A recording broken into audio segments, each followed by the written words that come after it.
When you're struggling with sleep in the middle of the night and you're wide awake, in the last hour before bed, try this experiment. I'm sold. Matthew Walker, neuroscientist and best-selling author, and one of the world's leading researchers in sleep science. It's going to blow your mind. There's a global sleep loss epidemic shaped by this thing called the modern world. What society wants is that you're either producing or you're consuming. In fact, the CEO of Netflix, his statement was that we are to commit war against sleep. We have this mentality in business. Less sleep equals more productivity. That is just not true. Insufficient sleep costs most nations about $411 billion. Jeez. Your rates of obesity, cardiovascular disease, mental health conditions, all of these things escalate. If that wasn't bad enough, Oh, God. if you're not getting sufficient sleep, then 60% of all of the weight that you lose will come from lean muscle mass and not fat. Not the muscle. How would you redesign society to help us to sleep better? So first, I would... It feels like caffeine is a miracle drug with no apparent cost. Was I wrong or was I right? Wrong. Caffeine will hurt your sleep in 3 ways most people are not aware of. So if you have a cup of coffee at midday, what happens is that... Matt, I have spent the longest time trying to sit down with you on this podcast. So I'm very, very happy to spend some time with you today.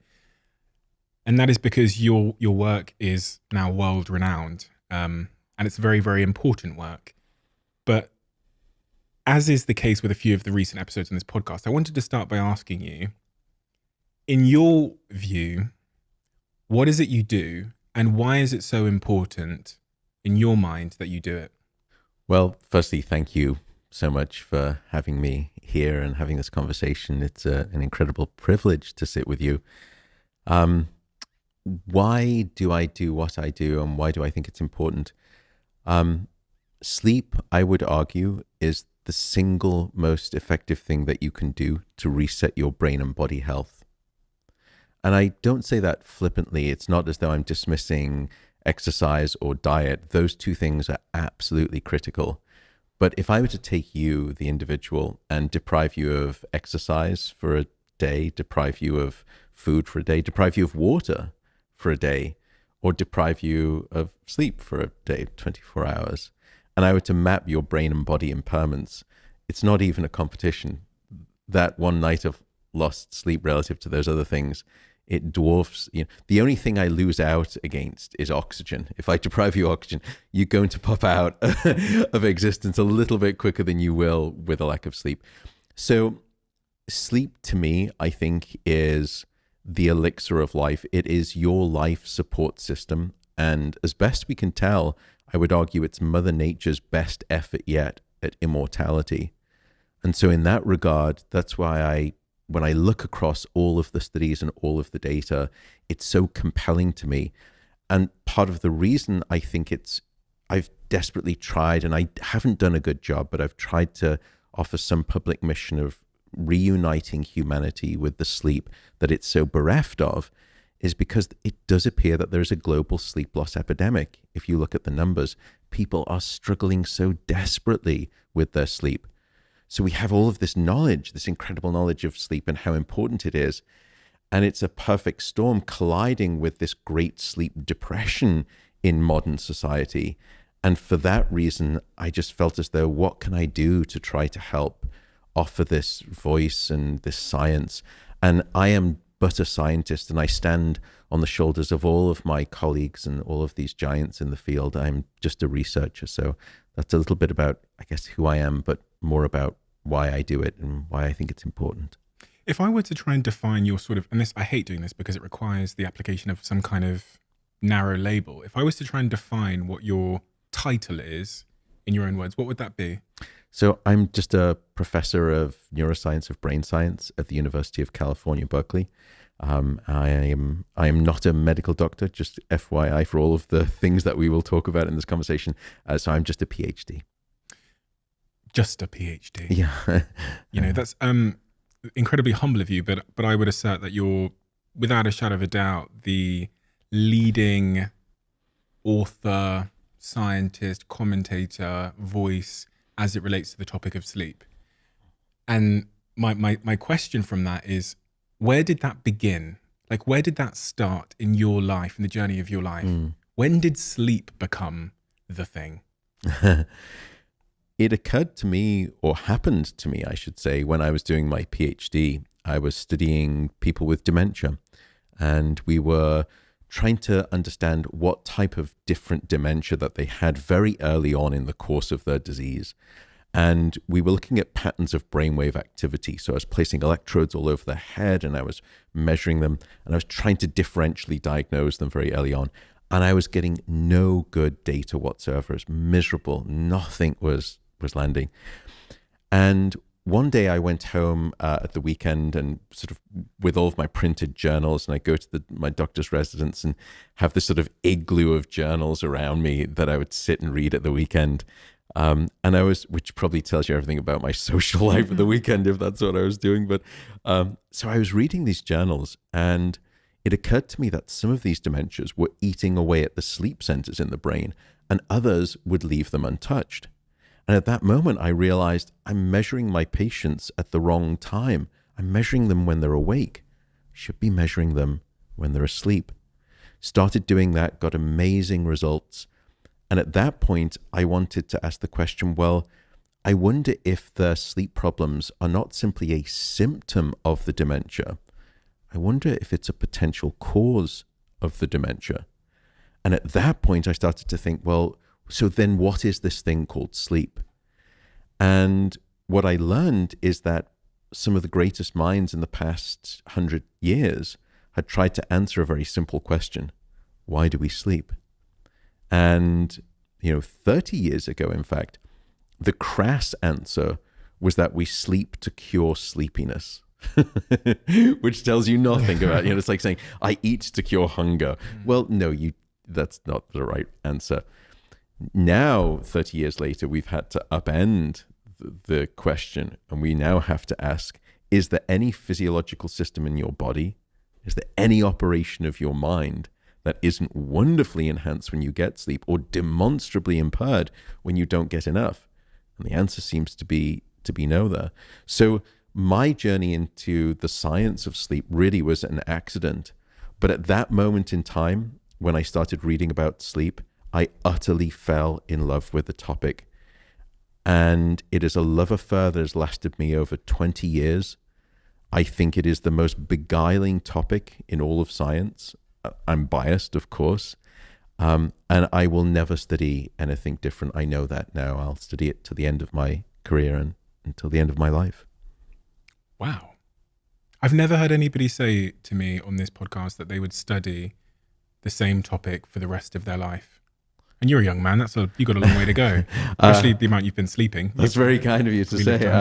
I wish I'm moving into the foothills of middle age rapidly, but no, I'm so fortunate in what I do to have found it, or for it to have found me. If I won all of the money in the world tomorrow, I would genuinely not do anything different. I am so fortunate. Well, I'd probably start trying to fly like business class or first class. That would be nice. But other than that, I would do nothing different.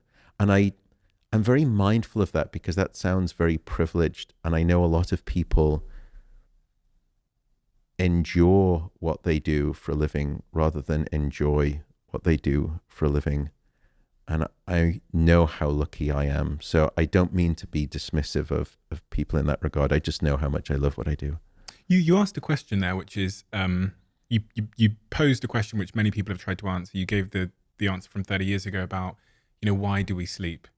And it dawned on me as you said that I've never asked myself that question. I've never even pondered the thought of why I sleep. I mean, I know what happens when I sleep, but do I know why my body can't just find another way? Why can't my body stay awake for the 24 hours? I know some animals, they sleep half their brain and then the other half kind of has a nap and whatever. Why do we sleep? It's a puzzling question, because when you think about it from an evolutionary perspective, it makes no sense whatsoever. Sleep is utterly idiotic, because when you're sleeping, firstly, you're not finding a mate, you're not reproducing, you're not foraging for food, you're not caring for your young, and worst of all, you're vulnerable to predation. Now, on any one of those grounds, but especially all of them as a collective, sleep should have been strongly selected against during the course of evolution. But from best we can tell, sleep evolved with life itself on this planet, and it has fought its way through heroically every step along the evolutionary path. And what that has told us is that sleep must be essential at the most basic of biological levels. And now we understand that Mother Nature didn't make a spectacular blunder with this thing called sleep. Sleep, for example, will restock the weaponry in your immune arsenal, and it will make you a more immune sensitive individual. So you're more immune robust when you wake up. We also know that it regulates your blood sugar levels. It controls your appetite hormones. It also regulates your sex hormones, testosterone, estrogen. Sleep upstairs within the brain will fixate memories and help you learn and remember. Sleep will de-escalate anxiety. It will reduce your emotional difficulties and traumas. Sleep will actually cleanse away the Alzheimer's toxic proteins that build up in the brain. You know, the list is endless. These are all of the reasons that we need to sleep. But why can't I just do what those animals do, where half of their brain falls asleep and the other half of the brain stays awake? Is that at all linked to the fact that we live in tribes? So we are essentially, although we're, there might be 10 people in a tribe, we're all 10% of the tribe, so we can rest at different times and kind of cover each other's backs? Or Gosh, yeah. So actually there are two nested, very insightful questions there. The first is this notion of what you're describing, which is what we call unihemispheric sleep, which is just a fancy way of saying you can sleep with one half of your brain and the other half is wide awake. Now, there are only a few species that can do this. For example, aquatic mammals, dolphins are a great example. We can place actually electrodes on their heads, and you can see that one half of their brain will be fast asleep. It will be in deep, deep non-REM sleep. The other half of the brain will be frenetic, wide awake.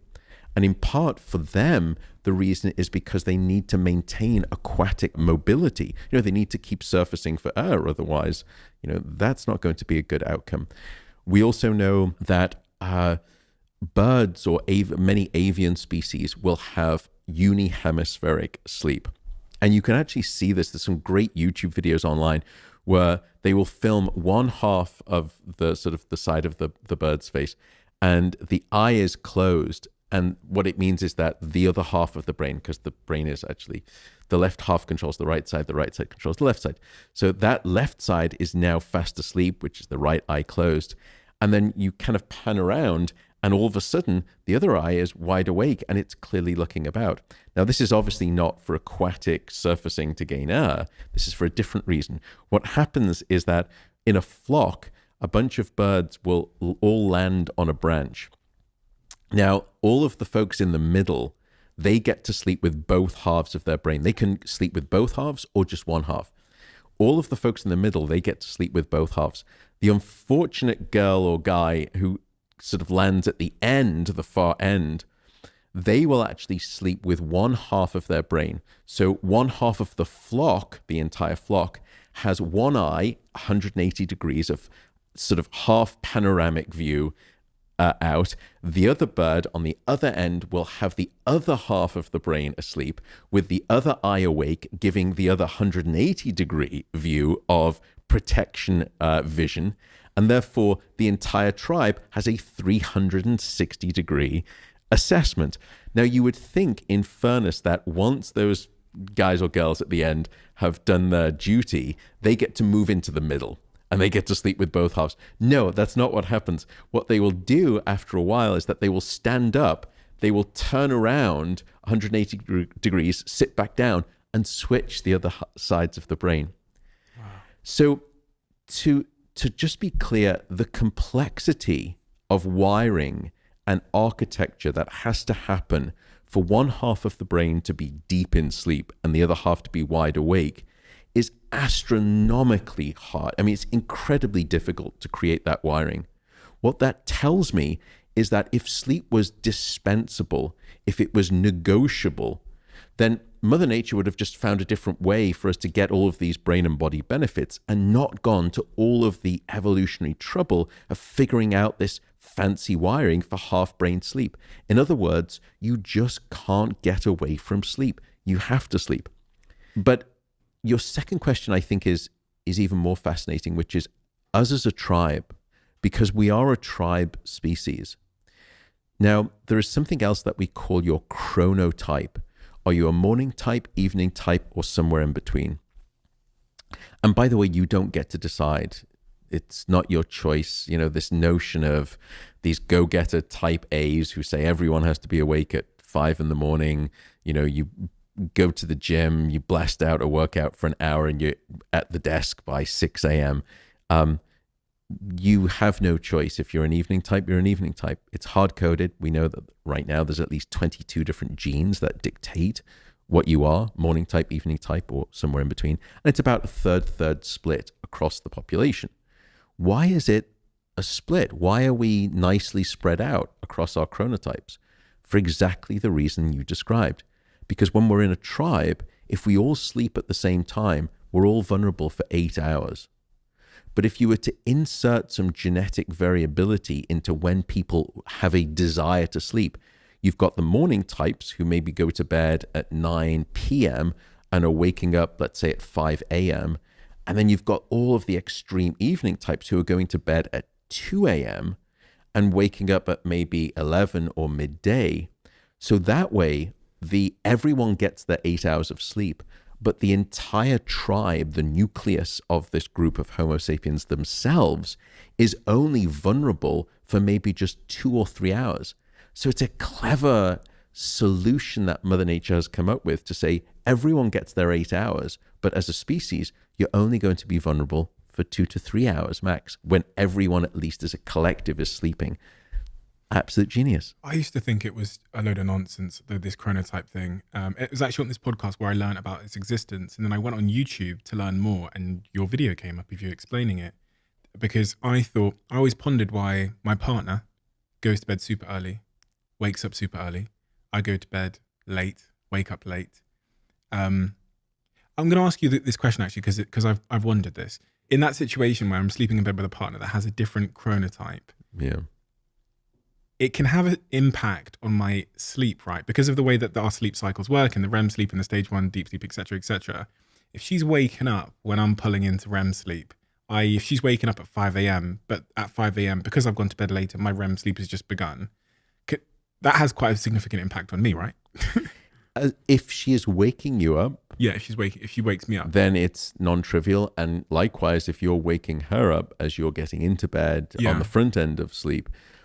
So it's very difficult. One of the things that couples will cite if they break up, firstly, is usually about a third of them will cite sleep difficulties or sleep issues really, as a cause of their breakup, or at least as a contributing factor to that breakup. 1/3. Yeah. Jesus. That it's at least one of the factors. When you go then in and when you double click to say, okay, then what is it about this sleep kind of tension between the two of you? One of those things is a mismatch in chronotype.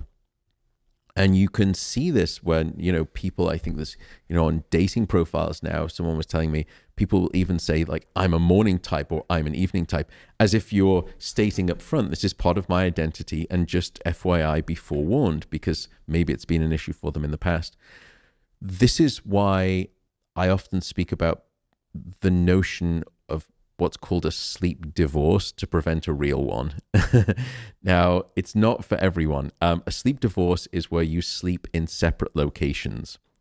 And when we've surveyed people, both from the Sleep Council in the United Kingdom and also the National Sleep Foundation here in America, the data is about the same. 1 in 4 people will say that they sleep in different locations with their partner. So almost a quarter of people in relationships will sleep in different locations.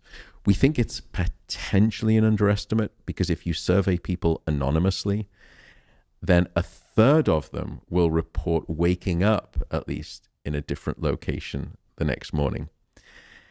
And part of the reason that it's a taboo is because people think, well, if we're not sleeping together, then we're not sleeping together. The exact opposite is true, that when a couple is sleeping well, we know that the sex hormones are improved, testosterone in men, estrogen, and luteinizing hormone in women. We also know that your desire to be intimate with your partner is increased. What we found is that for an hour of extra sleep, if a woman gets an hour of extra sleep, her libido desire to be intimate with her partner increases by 14%. Now, to give you some context, the FDA drugs for improving or increasing libido in women, drugs such as Vyleesi here, clinical drugs, they will increase it by about 24%, and that's a pharmacological agent. But here, just the added non-pharmacological benefit of 1 hour of extra sleep will get you more than 50% of the way there. So I want to just remove that notion of the stigma of that if you're not sleeping together, you're not safe. It's usually quite the opposite. I would say that part of the challenge, though, is that if we look at all objective measures, if I measure your sleep and the sleep of your wife, if when you're sleeping separately versus when you're sleeping together, it's very likely that objectively you will both be sleeping worse when you're sleeping together. That's what the science tells us. However, what's interesting is that when you survey people and say, how satisfied are you with your sleep, which is a subjective measure, people will say, I'm actually more satisfied with my sleep when I'm with my partner than when I'm sleeping alone. So there's a mismatch here. Objectively, your sleep is better, but subjectively, you still prefer that. And of course, it's natural. You know, there is safety, there's security in co-sleeping. There is this sort of connection that we get. You can approach it if you want. Just be honest with yourself and be honest with your partner. And you can start by saying, look, this isn't forever. I just want to say, let's do an experiment for a week, for 10 days. Let's just try it and see how it goes. It doesn't need to be permanent, because what you actually miss are the bookends of sleep. For the most part, the two of you are not conscious for most of the experience of sleeping together. It's really getting into bed and sort of having a kiss or a cuddle and sort of waking up together in the morning and sort of now, obviously, when you're mismatched chronotype, that's also can be a challenge too. So you can still have a sleep divorce, but you can set up a system where you will go in and you'll say your good nights and you'll kind of get into bed, have a kiss and cuddle, and then you retreat to a separate location. And you can repeat that same process. So I don't want to sort of belabor the point of a sleep divorce, but people can certainly explore it. There is something called a halfway house, which is called the Scandinavian method, which sounds far more salacious than it actually is. It's simply that you buy two beds and you put them side by side in the same room, and therefore the amount of disruption, physical disruption that happens by way of sheets and movement is decreased. But that doesn't solve it all. Sometimes there is snoring, sometimes there is sleep talking. Those things are not obviated by the Scandinavian method. When you think about where society is, I was going to ask you, you said you wanted to do the work you're doing now for the rest of your life. So do you think the work you're doing now is going to become increasingly more important and relevant? i.e., is the problem going to get worse? Or is it going to become less significant and less relevant based on the trajectory of society as you see it? I'm mixed. I think when I wrote the book, I started writing a book that was called Why We Sleep back in probably about 2014 or 15. And at that point, sleep was the neglected stepsister in the health conversation of that day. We were speaking a lot about diet and exercise, which was wonderful, but there was no voice of sleep. And I was so sad about that because I could see so much disease and suffering that was coming so clearly by way of a lack of sleep, but it wasn't there on the public buffet menu for consumption of knowledge. And so that was part of the motivation for trying to write the book. So I would say now, and this is not because of me or the book or anything like that, but is sleep more of a conversation in this day and age than it was 6 or 7 years ago? I think I would say yes. There is a greater awareness of sleep.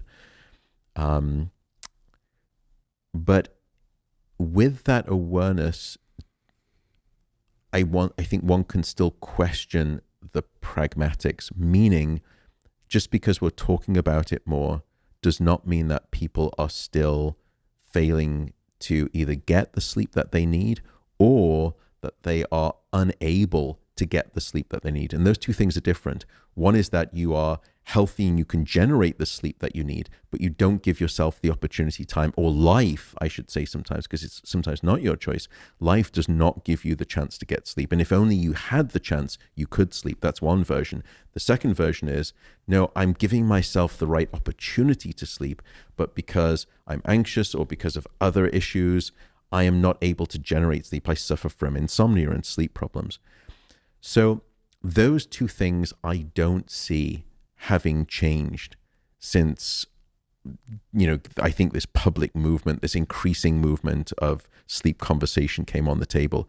So in that regard, I'm more pessimistic than I am optimistic. And I think it will only get worse. If you look at rates of insomnia, for example, they're only increasing, they're only escalating. Rates of anxiety disorders, the very same thing. And those two things are intimately intertwined. So I wish my mission was extinguished within the next couple of years because society started sleeping wonderfully well. I don't think that's going to be the case. So I think I've got my work cut out for me to try and help people with better sleep. Is it so? We're getting worse at sleeping. I think modernity is making it so much more difficult for us to sleep.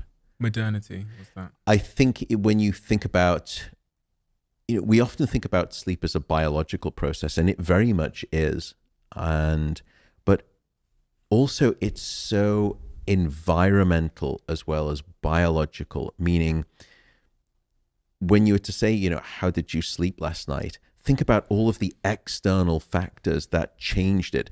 Well, I had to be up at this time. I had to catch the flight this time. My partner went to bed at this time and she woke up at this time. There was this noise that sort of happened. I'm now sleeping in a hotel room. There are countless externalities, and those externalities are shaped by this thing called the modern world.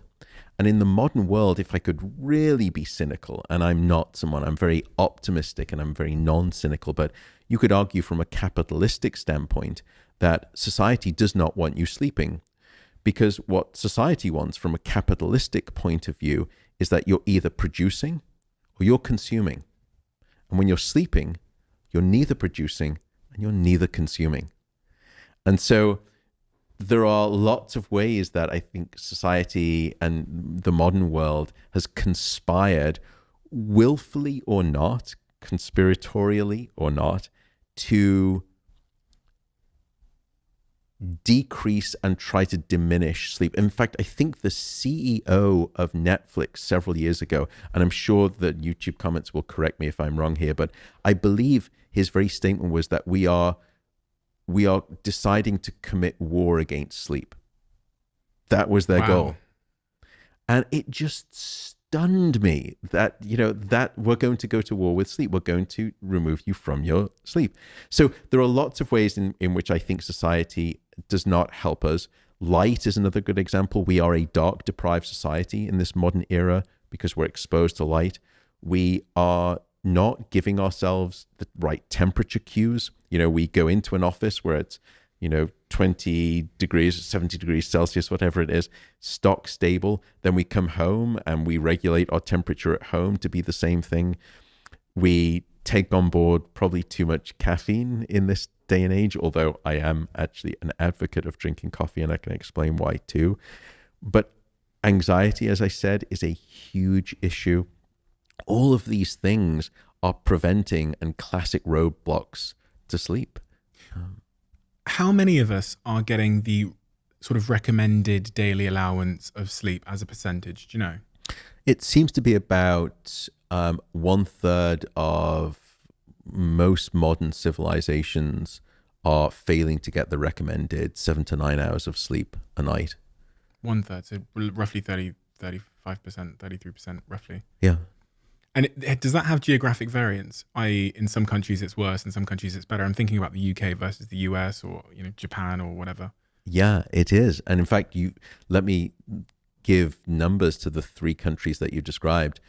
Here in the United States, the average amount of sleep that people are getting is 6 hours and 29 minutes. In the UK, it's not much better, 6 hours and 49 minutes.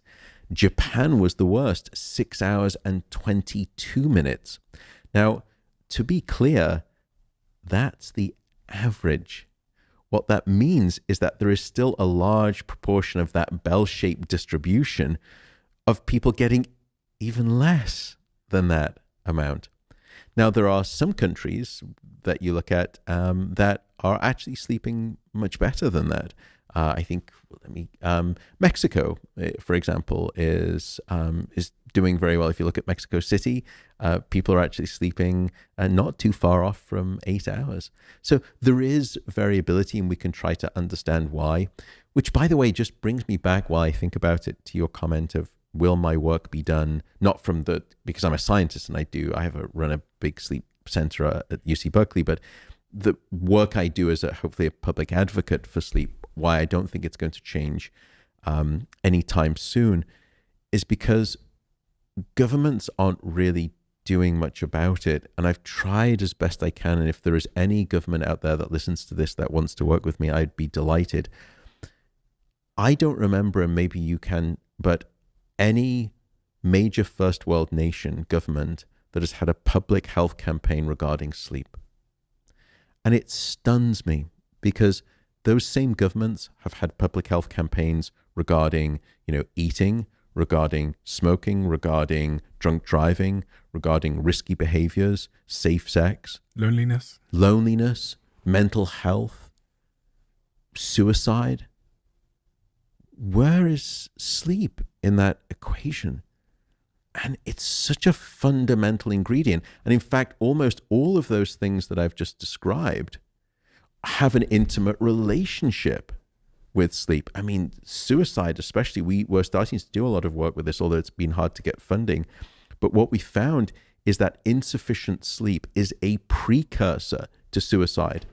That sleep disruption seems to predict both suicide ideation, in other words, suicidal thinking, suicide planning, and tragically, suicide completion as well.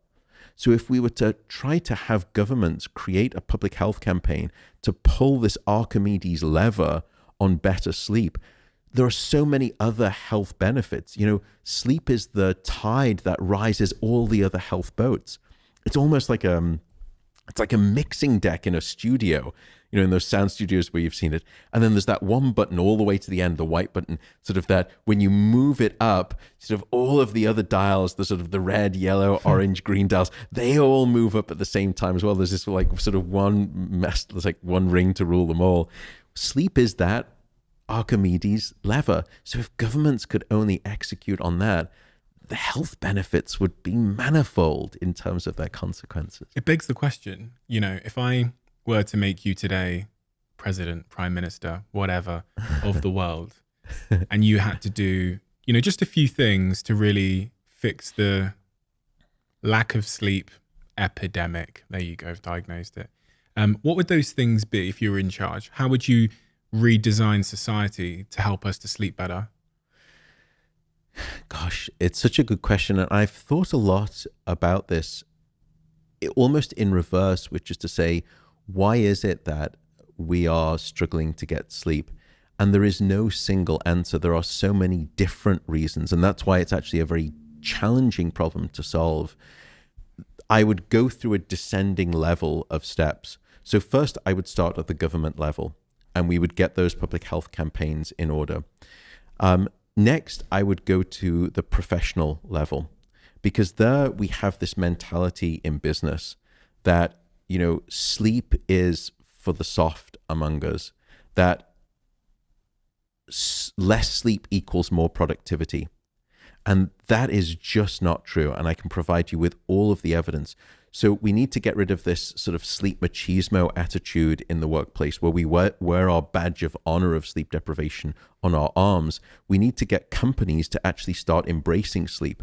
And I can guarantee you, and I can give you all of the evidence as to why, if as a company, as a CEO, if you start prioritizing the sleep of your employees, you will be far better off as a company. You will be more product-based and you will be more profitable and revenue generating. Sleep is the very best form of physiologically injected venture capital that you could ever wish for. And in fact, the RAND Corporation, which is an independent survey corporation, what they found is that at a national level, insufficient sleep costs most nations about 2% of their GDP. So here in America, that number was $411 billion of lost profit caused by insufficient sleep. In the United Kingdom, it was over $50 billion. In Japan, it was over $120 billion. If I could solve the sleep loss crisis in the workplace, I could perhaps double the healthcare benefit for many of those countries, or I could halve the education deficit in those countries. So the next level I would target is at business. Then next step down would be medicine. Medicine is a classic demonstration here. We have junior doctors, or here in America, they have doctor residency programs where people are working 20, 30-hour shifts. And so already doctors are inculcated into the mindset of the uselessness of sufficient sleep. Across numerous countries, and I think it was maybe over 8 different countries, we looked at the medical curricula. And we asked, how many hours of education do doctors get about sleep? And what's strange is that, often doctors, you'll go in and you'll have an appointment, they'll say, okay, how are you eating? And, what's going on with the bathroom? How's the toilet? And then, how are you sleeping? As if sleep is one of these universal health barometers.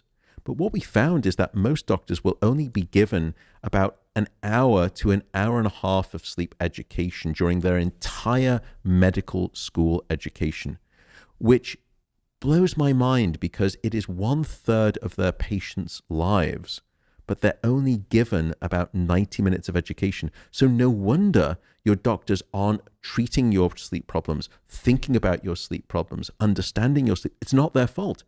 And plus, they're sleep deprived anyway when they're being trained. Ironically, by the way, doctors, junior doctors who've worked a 30-hour shift, when they finish that 30-hour shift and get back in their car, they are 168% more likely to get into a car accident because of their lack of sleep and end back up in the emergency room from where they were just working, but now as a patient. I mean, the paradox, the irony just stuns me. So I would next move down to the level of medicine.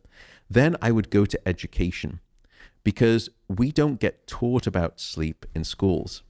I never got one of those special classes. I got sort of, sexual education classes about drugs. No one came in and told me about the benefits of sleep. Why aren't we doing that? Then next, I would move down into the family, because there is prejudice in families with sleep. It's this notion of parents of teenagers, and these teenagers, by the way, it's not their fault. They have a shift in their chronotype, in their circadian rhythm, that when they go through puberty, when they're going through adolescence, they get fast forwarded in time. So when they were 8 or 9 years old, they would be going to bed, sort of early in the evening. But now as teenagers, they seem to be stubborn and they're staying awake until midnight, 1 a.m. and they won't get into bed. It is not their fault, because they have a biologically wired shift in their tendency of when they want to wake up and when they want to sleep. Why am I bringing this up about this sort of mismanagement in the home? Because parents at weekends, they'll go into the room with the teenagers, they'll pull open the curtains, they will pull the covers off and they say, you're wasting the day. And firstly, what they're doing is probably trying to sleep off a debt that we've lumbered them with during the week because of this incessant model of early school start times, which I'll come back to. But within the home, if you ask parents of teenagers, what % of parents think that their teenagers are getting sufficient sleep. And about 70% of them will say, yes, my teenager is getting sufficient sleep. When you look at the data, only about 15% of teenagers are actually getting the sleep that they need. So what happens is a parent-to-child transmission of sleep neglect. They're saying you're lazy, you're slothful. So then what happens? Well, in 15, 20 years' time, now that teenager has got a teenage child. What do? They go back in the room, they rip the curtains open, they say you're wasting the day, because that's what they were told. So we need to break that down too. And then finally, we need to come to the individual, and we need to solve the individual's sleep problem. So it's a very long answer, and I'm desperately sorry to a very big question as to what I would do if I was czar for a day. But I hope that gives you some sense of the depth that I think we need to go to. I've tried to think about the question a lot. It's not particularly well executed. I don't think I was very eloquent there, but I hope that gives a sense. It sounded perfectly eloquent to me. It sounded like a manifesto. So hopefully if there are people listening from governments, which I'm sure there are, because, I hear about that sometimes, which is quite bizarre, but I'm sure they'll be getting in touch with you very quickly. Going back to the top of that stack, on the company level, so as a CEO or a CFO or an employer, whatever, there are some companies that are incentivizing their team members to sleep, right? Is there any data showing the efficacy of that? There is data that we have, and it's bi-directional, both the efficacy of when you increase sleep and also the detriment when you don't allow sleep. So a great example was NASA back in the 1980s. They were looking at using naps in the astronaut program, because when you're up and you're orbiting Earth, you will actually be cycling Earth, really quite quickly. And you will get to see, depending on the orbit, maybe somewhere between 10 to 15 sunrises every 24 hours, which sounds, amazing and remarkable. But trust me, in terms of your sleep, it is very dislocating. So they were looking at how to use naps strategically to improve performance, because the weakest link on any space mission, and we've done some work with NASA, is the human being themselves. And they can cause catastrophic failure. Now, if you make an error at work and you're here terrestrially on the ground, it's probably non-trivial. Make an error when you're up in space, it can be a big deal. So they were looking at that. And what they found was that these naps, anywhere between 20 minutes to an hour, could increase productivity on these different tasks by about 34% and increase general alertness by over 50%. And in fact, the data was so powerful that it ended up being transmitted to all of the terrestrial workers on the ground, that NASA would start to, it was what was called NASA naps. It was a NASA nap culture. Now, NASA isn't desperately compassionate by any means. It's a great organization, but they, just like companies like Google or Facebook, they understand the pounds and pennies sense, the dollars and the cents version of productivity. So anything that returns productivity, they will invest in. And some of those companies, I did some work at Google during a sabbatical, and there on their campus, they will have these nap pods, and they will have these what are called shh rooms, where you can go and you can take a nap. So think about 20 years ago, you would never imagine a company paying you to sleep on the job. If you were caught sleeping on the job, you'd probably be fired. Now companies are incentivizing it, not because they are thinking compassionately or empathetically about the health or the wellness of their individuals. It is because they understand that it transacts marked productivity. So NASA is a good example. When you give sleep, you get something back. But I can go back to the reverse of that. Why we think that a lack of sleep does not equal more productivity is for at least 5 reasons. First, when you survey, and we can do these studies in the laboratory too, when you undersleep employees, they will choose less challenging problems. So if you give them an array of work problems, they will just simply, check email, they'll listen to phone messages. They don't dig into deep project work. Second, of the problems that they do take on in their work, they will produce fewer creative solutions. And after all, creativity and ingenuity are supposed to be the two engines that drive businesses forward in terms of their productivity and their revenue. The third interesting finding that we've discovered is that when underslept employees start working in teams, they will slack off. They won't do their work. They will let other people do their work. It's what we call social loafing. So they ride the coattails of other people's hard work, which won't breed a good atmosphere in your company. Trust me. The fourth thing that we found is that underslept employees are more deviant, that they're more likely to fudge data in spreadsheets. They're more likely to falsely claim money for reimbursement that was inappropriate. The final thing is that a lack of sleep will go all the way to the top of the business chain. What we found is that the more or less sleep that a business leader has had from one night to the next, the more or less charismatic their employees will rate that business leader from one day to the next, even though the employees themselves, they know nothing about the sleep that CEO has been getting. It's evidential in how charismatic that CEO is. So you can add all of these things up, and no wonder, if you don't snooze, you lose in the case of business in that regard. That's why I can produce, I think, a non-trivial case for business. By the way, the other aspect that is hugely costly to businesses, and when I go and speak to businesses about why they should value sleep, if you offer it on the grounds of, again, sort of compassion or mental health, you probably don't want to listen. When you convert it into the cost of the company and how much it's fleecing them in terms of their profits, then they start to pay attention. Underslept employees will take on average about 11 more days, sick days throughout the year relative to well-slept individuals. So you're essentially just paying people additionally for 11 days of work that they will never give you when you are undersleeping them. Secondly, the utilization of healthcare resources increases by about 80%. So the cost to either you, the company here in the US, where your company is paying for your healthcare, or the cost to the government, for example, in the United Kingdom, is astronomical.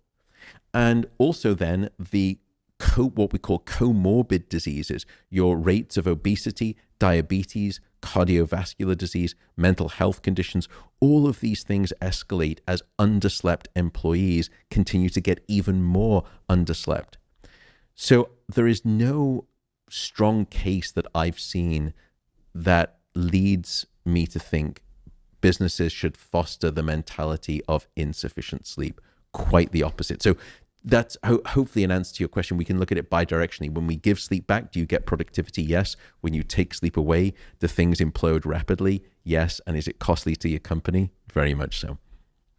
On that point of naps and, Google, sleep pods, naps and things like that, there was a point in my life where because I learned about REM sleep and the importance of REM sleep and deep sleep, and that happens a little bit further on into my, the 90-minute, look at me trying to tell a sleep expert scientist about No, I love it. But do you see what I mean? Like, this is my monkey brain. So I didn't understand the subject matter very well. Still really don't, to be honest. But in the first, it takes me a significant amount of time to get to deep sleep into REM sleep. How long, on average, would you say it takes for some, Yeah, so you will probably go into light sleep in the first 10 to 15 minutes. Then you'll go down into deep sleep. You'll stay there for about 30, 40 minutes. Then you'll start to rise back up and you'll pop up and you'll have a short REM sleep period. And then you complete the non-REM to REM cycle after about 90 minutes, and back down you go again, down into non-REM and up into REM. So on average for human beings, it's 90 minutes. So I therefore assumed that napping really does nothing, because I thought, well, it takes me so long to get to REM sleep and to deep sleep that if I've got 15 minutes, 20 minutes to nap, it's just a waste of time. Right. Was I wrong or was I right? You were understandably wrong. Okay, good. I'm happy, because I've always rejected naps because I thought they don't matter, because it takes me so long to get to a restorative state anyway. So we've done lots of different studies with naps, we and other colleagues too.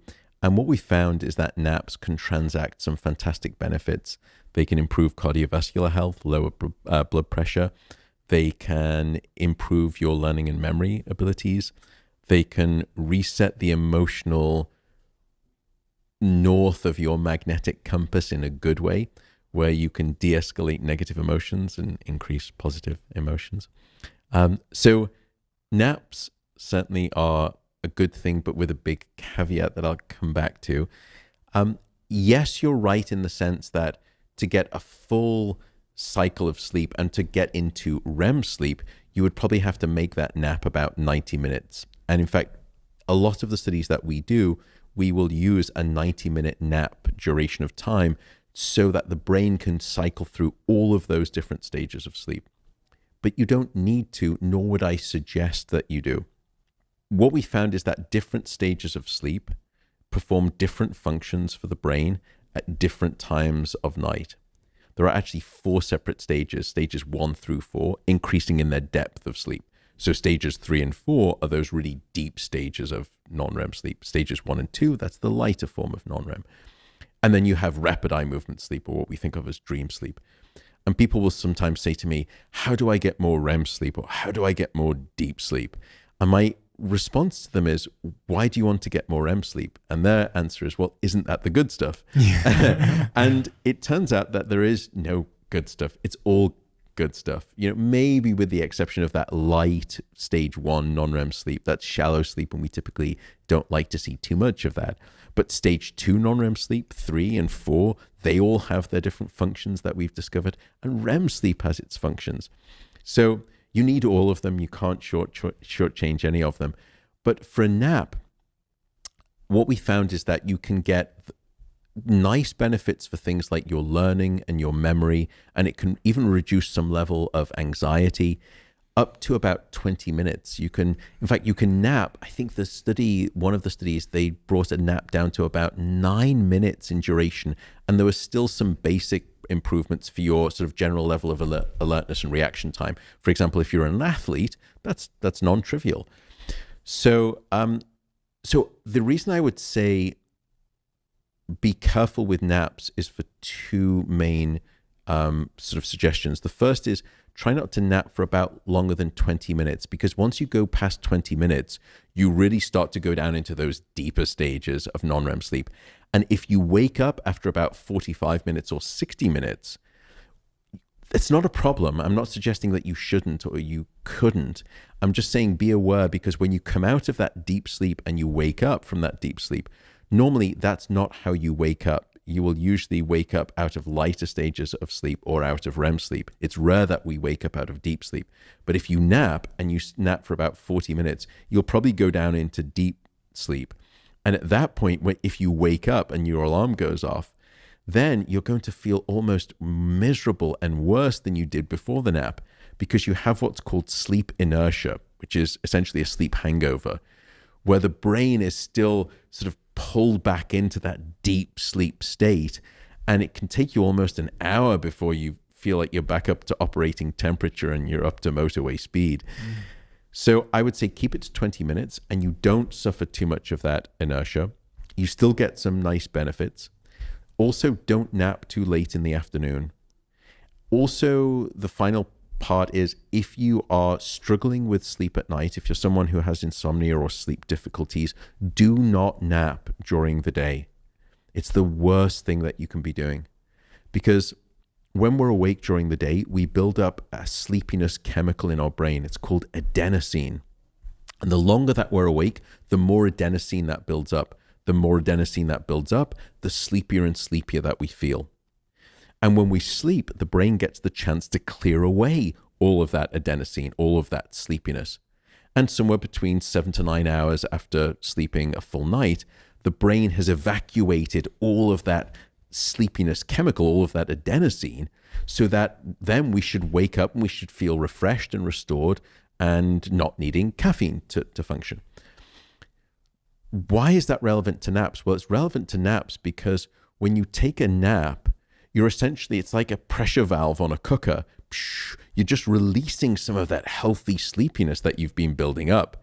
And therefore, if you are struggling with sleep at night and then you nap during the day, it's terrible because you're taking away all of that healthy, good weight of sleepiness that we've been trying to build up on your shoulders to give you the best chance of a good night of sleep.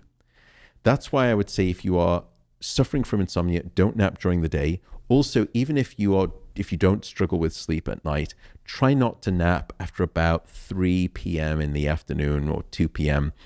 Napping late in the afternoon or in the early evening, it's a little bit like snacking before your main meal.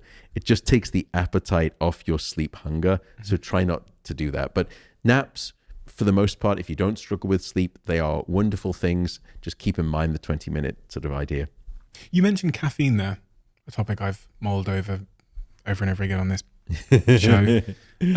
Because as I've said to maybe 3 or 4 of my guests now, it feels like caffeine is a miracle drug that comes with no apparent cost. But when I think about things like anxiety and shallow sleep states, I've always pondered that maybe caffeine is playing a role in that. You said you're pro caffeine. You're a caffeine drinker yourself. So I am not a caffeine drinker myself, but I am pro coffee. Oh, okay. And I'll tell you why I'm very thoughtful about my wording between caffeine and coffee there. And to your point, it's another astute one, which is, is it a miracle drug with no cost? In biology and medicine, there is almost no free lunch. And that is true when it comes to caffeine and sleep. So perhaps I'll give the skinny on caffeine and how it impacts your sleep, but then circle back around to what seems an oxymoronic statement for me, which is why I'm still pro coffee. Caffeine will hurt your sleep in probably at least 3 ways, some of which most people are not aware of. The first issue is the duration of its action. So caffeine has what we call a half-life of about 5 to 6 hours. In other words, after about 5 to 6 hours, half of that caffeine is still in your system. What that means is that caffeine has a quarter life of somewhere between 10 to 12 hours. So if you have a cup of coffee at noon, at midday, a quarter of that caffeine is still in your brain at midnight. So having a cup of coffee at noon, and it's hyperbole in truth, probably, or it's a little bit hyperbolic, but it's almost the equivalent of a coffee at noon is the equivalent of, tucking yourself into bed, and just before you turn the light out, you swig a quarter of a cup of coffee and you hope for a good night of sleep, and it's probably not going to happen. So that's the first thing to keep in mind, is the timing of caffeine.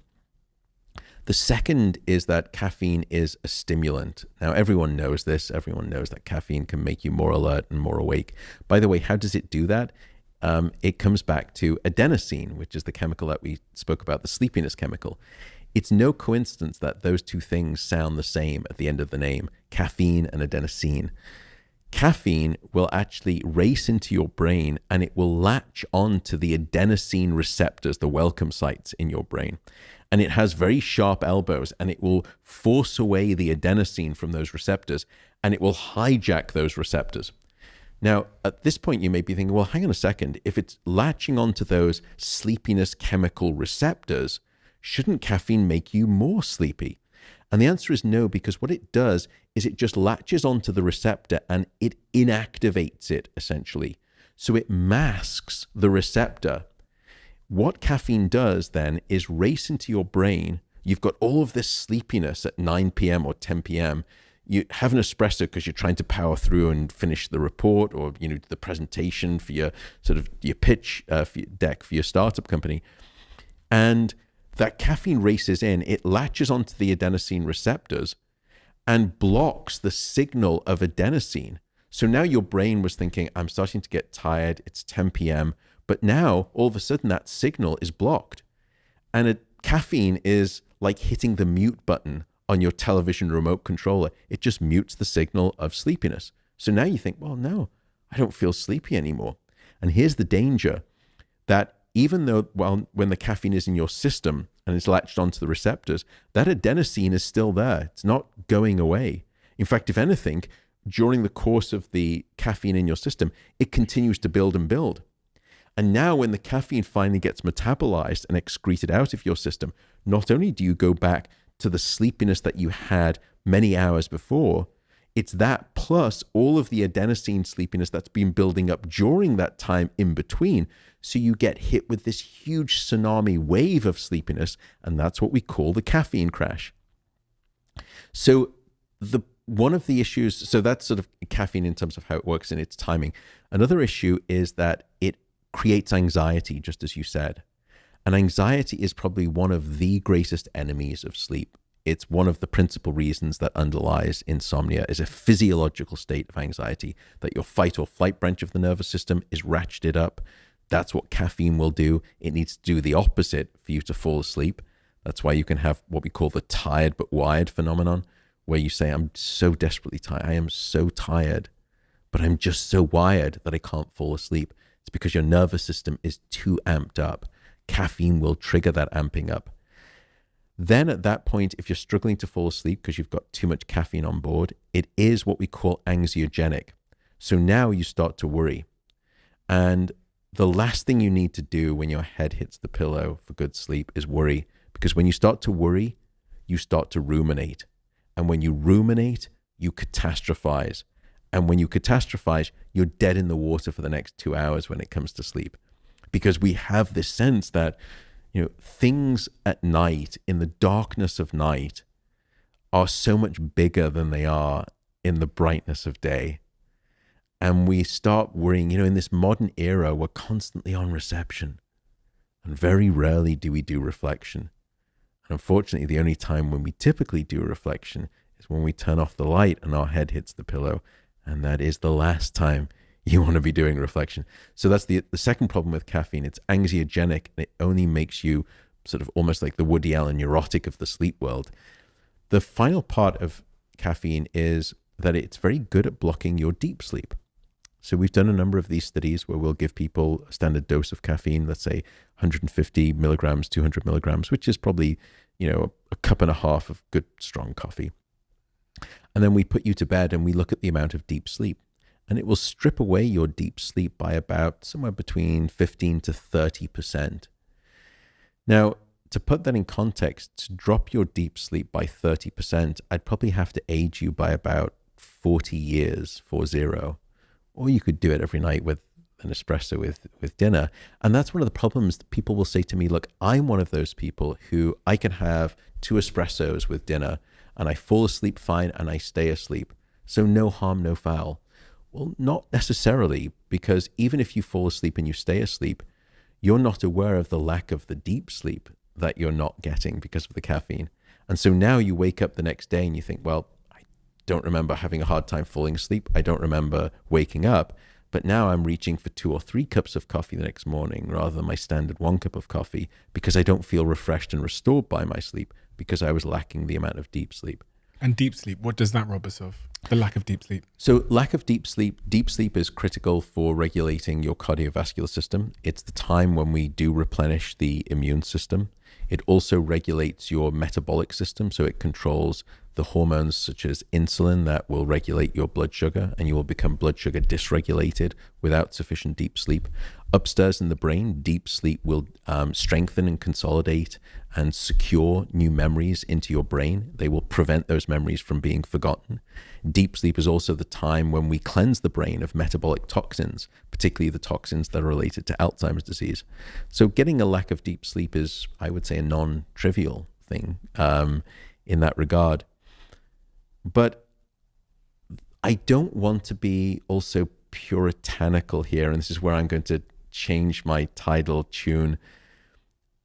I am not here to tell anyone how to live their life. I have no right to tell anyone how to live their life. I'm just a scientist.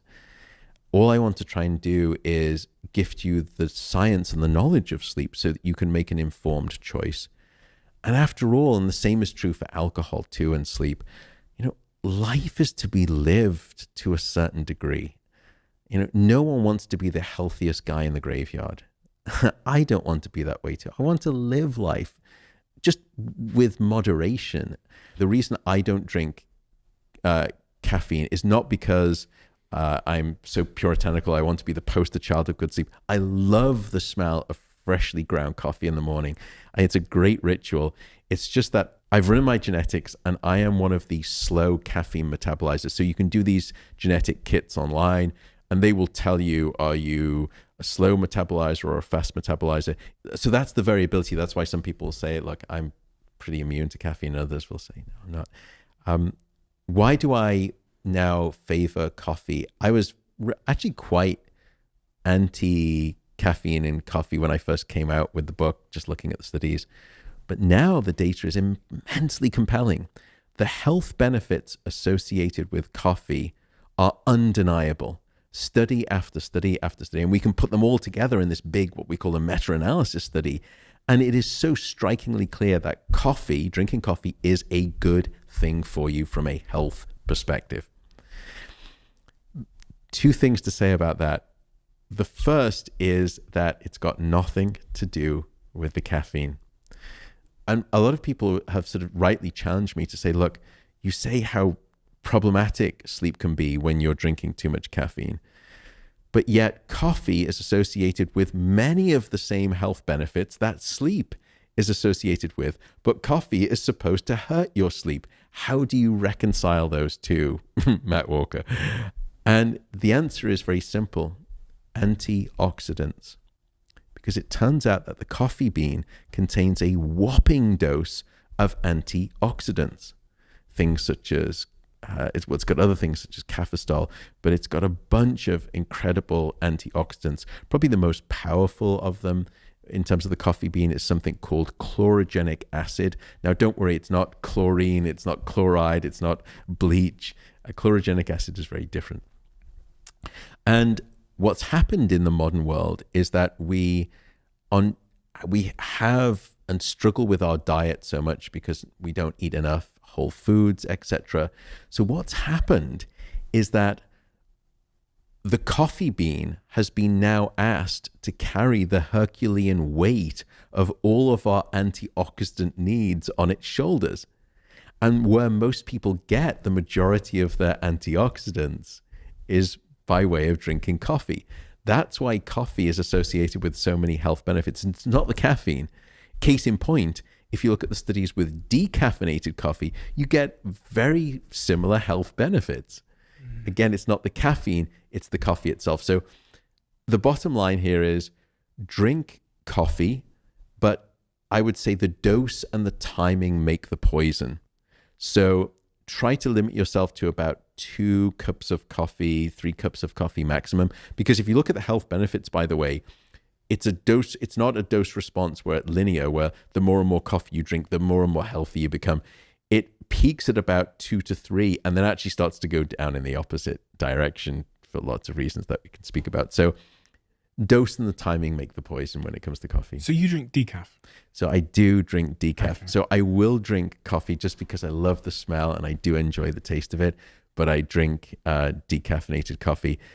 I would love to drink caffeinated coffee too, because I'm sure it would be interesting because I work out every day and I work out every morning, and so many of the health coaches that I speak with and health professionals say, you should definitely get a shot of caffeine in it, boost your workout. And actually the data on that is pretty clear too, that your lifting, for example, in the gym and your metabolic activity is stronger when you've had pre-caffeine doses. But it's also stronger when you sleep. So. But exactly, and that's the problem. So, and sleep is, I would argue, much more beneficial to health. And if you're trying to work out or you're trying to be an athlete or perform, sleep will trump caffeine 5 ways till Tuesday.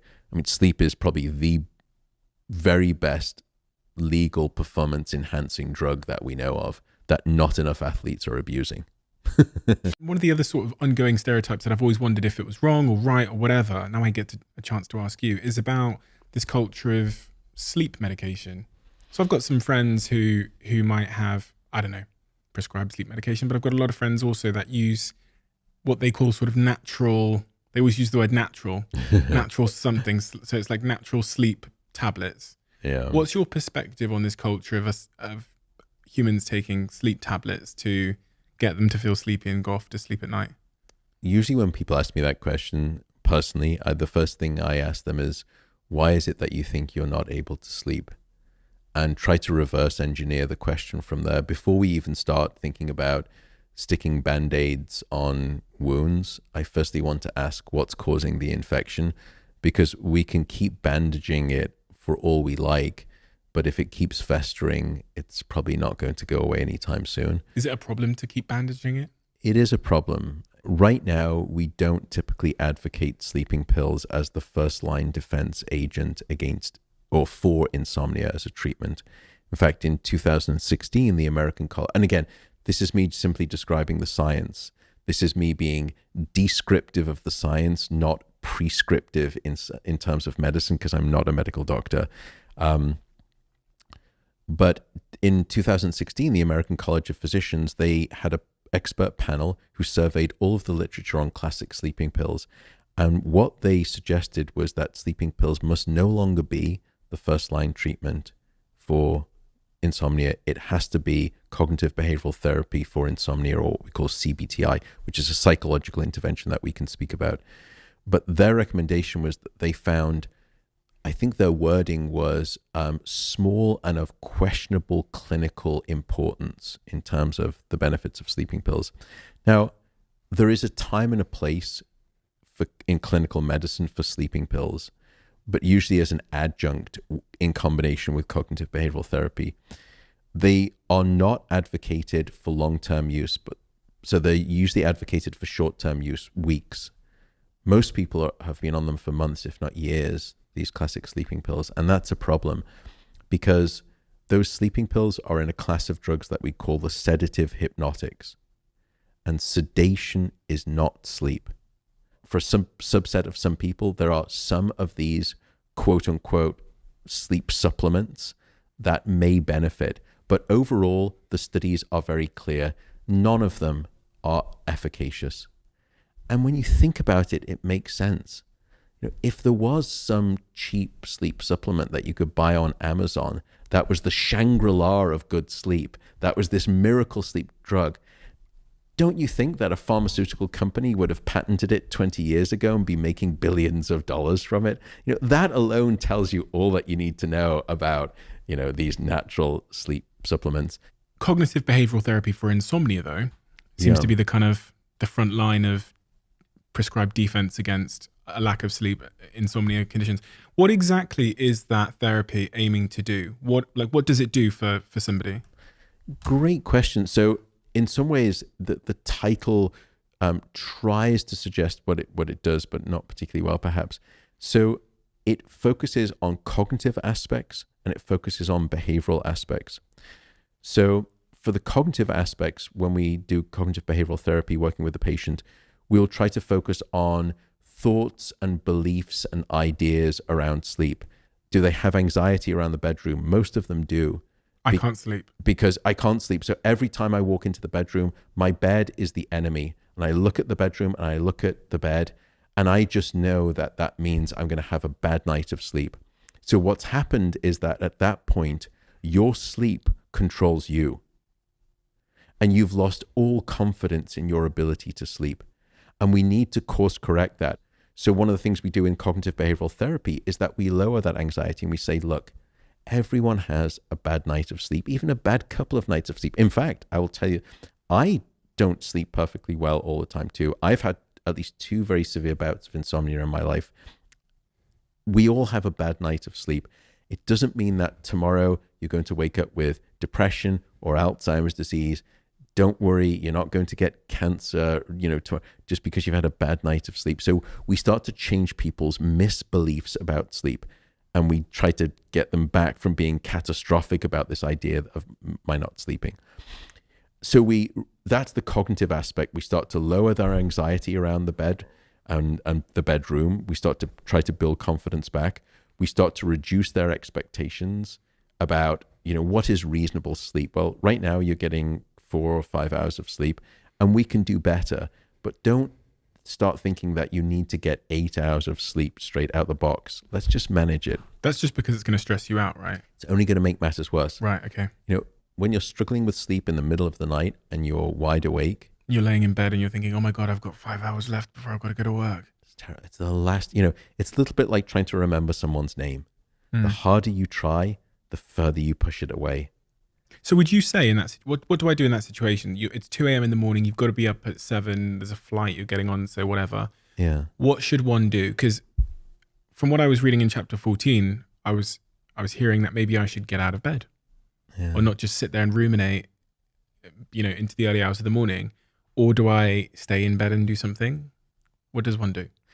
The prototypical recommendation is that after about 30 minutes of time awake, you should get out of your bed and you should just go to a different room and do something like, read a book or listen to a podcast. Don't eat, because it then trains your brain to wake up to do that. Don't start working or getting in front of a computer screen. I said listen to a podcast. Sure, just make sure your phone's in. You don't start scrolling any more than that. But you can do relaxing things, stretch, meditate. The reason is because if you start to spend a lot of time awake in your bed, your brain is an incredibly associative device. And very quickly, it will start to learn that this thing called your bed is this place where I'm always awake. And therefore, you start to learn through this repeated loop of behavior that I'm always going to be wide awake in bed. And we need to break that association. And that's why we say get out of bed after about 30 minutes, because you're just training your brain to think that this thing called my bed is the place where I'm never asleep. And we want to break that and only return to bed when you're sleepy. And there's no time limit for that. And that way, gradually, it's much better, because you will relearn the association that your bed, just as when you were young, it was guaranteed that your bed is this place where you will always be asleep. The problem with that is many people don't want, it's the middle of the night, it's dark, it's cold. I'm just not going to get out of bed. So what's your what else have you got in your toolbox, Matt? At that point, I would say, okay, that's reasonable. The first thing I would suggest is meditation.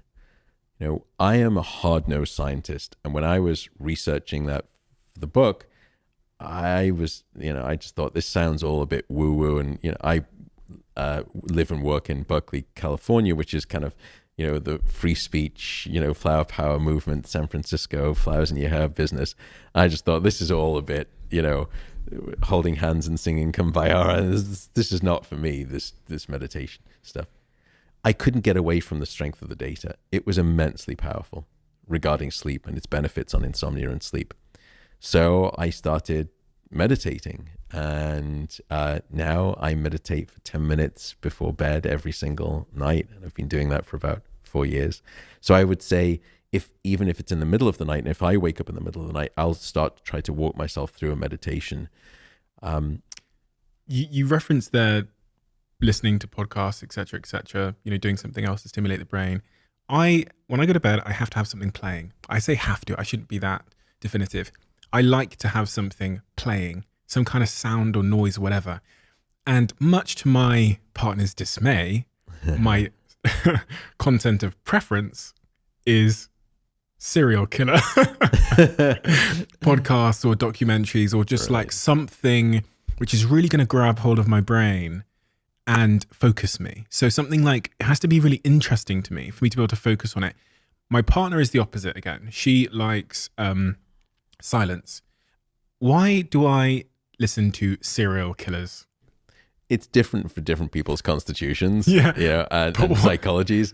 And I can pathologize you all you like if you would wish me to. But I would say what's fundamentally going on here with meditation, and I'll come back to an alternative too, but the reason why some meditation apps as well have now started to do what's called sleep stories, which in some ways is what you're doing a version of with your podcast, harks back to when we were kids.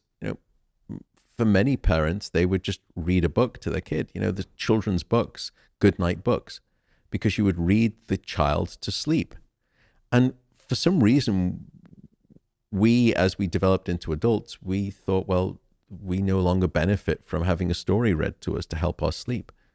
No, it's not true. We benefit hugely. In fact, the meditation company Calm, was saved by the introduction of sleep stories into their app. They were doing pretty well as a meditation app, but then they started to do sleep stories, and it became a unicorn company in terms of its valuation. It broke $1 billion, and it was on the back of sleep stories.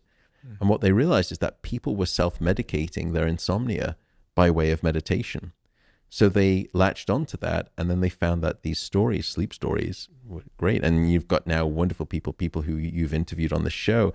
So what you're doing and what those sleep stories are doing and what meditation is doing, it's all the same thing, which is that it is taking your mind off itself. Because when you are struggling to sleep or you've woken up in the middle of the night, what you don't want to be doing is focusing on either what did I do today? What did I not do today? What did I do poorly? Oh my goodness, what have I still got to do tomorrow? And at that point, things are just a disaster. You're wide awake. What all of the things that we've just discussed do is they take your mind off itself. And at that point, then you start to allow sleep to come back naturally. That's why one of the other suggestions is take yourself for a mental walk. So don't count sheep, by the way, that doesn't work. A colleague of mine at UC Berkeley did the study. It actually takes you longer to fall asleep if you're counting sheep. What she found, Dr. Alison Harvey, was that if you just close your eyes and you think about a walk that you take frequently, let's say it's a walk with the dog, and you think about it in high fidelity detail. So I close my eyes, I go out the door, I take a left down the steps, then I'm going to go up the street, I take the first left, past that pine tree. That's the level of detail. If you just walk yourself on that mental walk, sure enough, people fall asleep in about 50% less time, half the time it takes. This is the thing with sleep stories and also my serial killer documentaries or serial killer podcasts that I listen to. Detail. Exactly. You get, even I've listened to Calm's sleep stories before, and the attention to detail in the sort of descriptive nature of what they're saying is so apparent. They'll say things like, the cold, wet windowsill saw the raindrops like tapping against it one by one by one by one. And that sounds very similar to my serial killer documentaries when I hear about the serial killer coming in through the window. Yeah. At nighttime. And I wondered why the descriptive nature of it, the detail matters for dozing us off. And because you've got limited bandwidth in terms of cognitive capacity. Right. And if you're consumed and you saturate your bandwidth with that level of detail, it's very hard for any of these other things called our worries and our anxieties to start entering into our mind. The other thing I would note, by the way, though, is if none of these things are working for you, if the fictional notion of serial killing is not working for you, if meditation is not working for you, if going on a mental walk is not working for you, this is the final suggestion I have. If you're lying there awake, firstly, by the way, if you're struggling with sleep, remove all clock faces from your bedroom. It's one of the best pieces of advice I can give you. Knowing what time of night it is no favor. So knowing now that it's 3:23 a.m. in the morning and I'm still struggling to fall asleep, and then I look back at the clock and it's now 4:03 a.m. and I've still been awake, and now it's 4:27 and I've got to wake up at 6:30 a.m. Knowing that has no utility for you. Remove all clock faces from your bedroom. It is a gift. But coming back to the final suggestion, if you don't want to get out of bed, if you don't want to listen to a podcast, the final thing I would say is just accept and say, look, it's okay. Tonight is not my night. It is not the worst thing in the world. And instead of trying to sleep, all I'm going to do here is lie in bed and I'm just going to rest. Because wouldn't it be lovely if someone came to you in the middle of your workday, you're just stressed, and someone said, by the way, just come into this room, there's a bed here, just lie down and just rest for an hour. Wouldn't it be lovely? Just have a good old rest for an hour, just rest there. And I would say that if you can't sleep, just lie in bed, stop worrying about sleep and not being able to get it, stop worrying about the next day, just lie in there and enjoy a nice, good old rest. And by the way, usually what happens is that after you start thinking, okay, I'm going to rest, the next thing you remember is the alarm clock going off at 6:30 because finally you stop trying and sleep happens. So, yeah. Of course. You know, prolonged, one of the things I wonder if this is if I'm wrong about this, is I sometimes thought that, I could go Monday to Friday and kind of sacrifice my sleep. This was specifically when I was really in the height of like running big businesses, etc. And then on the weekend, I'll just make up for it. So I thought, I could go Monday to Friday. I'll sleep maybe sometimes 2 hours a night, 3 hours a night, whatever. Then Saturday, I'll just do a 11-hour sleep and I'll just make up for it. Yeah. Is that a good strategy? The delightful laughter at the end of your sentence that I think probably tells you the answer that you know. Unfortunately, sleep doesn't work like that. It would be nice if it did. Sleep is not like the bank. In other words, you can't accumulate a debt as you were doing during the week and then hope to try and pay it off at the weekend. So for example, let me take an extreme version of that experiment. Let me take you tonight. I'm going to deprive you of sleep for an entire night for, let's say, 8 hours of sleep. And then tomorrow night, I'm going to give you all of the recovery sleep that you want, as much as you wish for. And then the next night, you can have all of the recovery sleep that you want. And even on the third night, will you sleep longer that first recovery night after a night of no sleep? Absolutely, you will sleep longer. But across those 3 or 4 recovery nights of sleep, will you get back all of the sleep that you lost? Not even close. You'll maybe only sleep back about 4.5 of the 8 hours that you lost. In other words, by that stage, you are 4 or 3.5 hours in overdraft on your sleep bank account. You went into debt and you only paid about 50% of it back. So what's happening with you during the week is that you're accumulating this debt, of maybe 10 hours. You're shortchanging, you're only sleeping like 6 hours a night for the 5 nights during the week. And then you binge on sleep and you try to maybe sleep 10 hours or 11 hours. That's only 2 or 3 extra hours. So sum total, that's only 4 to 6, hours of made up sleep relative to the 10 hours of debt. So what happens is that next week, you now carry forward 4 hours of your debt. And then the next weekend, you try to sleep it back, but you're still 4 hours lost. So now you've got 8 hours of net debt. In other words, what it develops is into a compounding interest on a loan. It just starts to escalate ballistically across weeks, across years, and across a lifespan. And then what happens in terms of health outcomes? So say that I did that for a couple of years. Say that I sustained that pattern of, depriving myself of sleep throughout the week, maybe catch up on Saturday, depriving myself again the next week, catch up on Sunday, deprive myself the next week. And I did that pattern for multiple years. What would be the health implications? So you can describe them short, mid, and long term. The first thing I would say, though, is that the elastic band of sleep deprivation will stretch only so far before it snaps. The short term, probably the most immediate short term consequence is that you are popped out in a drowsy related accident. Because drowsy related accidents are non-trivial. They make up a large proportion of accidents on our streets in terms of human errorful driving. When you say popped out of the gene pool. Okay. So what happens is that when you are underslept, you're at the wheel and you start to have what we call micro sleeps, where your eyelid will partially close. Now you are not aware of it. You have no awareness of it whatsoever. And in fact, parts of your brain seem as though they're almost falling asleep. Like you're having this micro sleep and it lasts for about a second or 2 seconds. Now, if you're on the motorway and you're traveling at 70 miles an hour and you have a 2-second micro sleep, that's enough time for you to drift from one lane into the next. If you're just on a 2-lane, sort of back street where there's oncoming traffic in the other direction and you're traveling at 40 miles an hour and you drift half the way into that lane, that's oncoming traffic.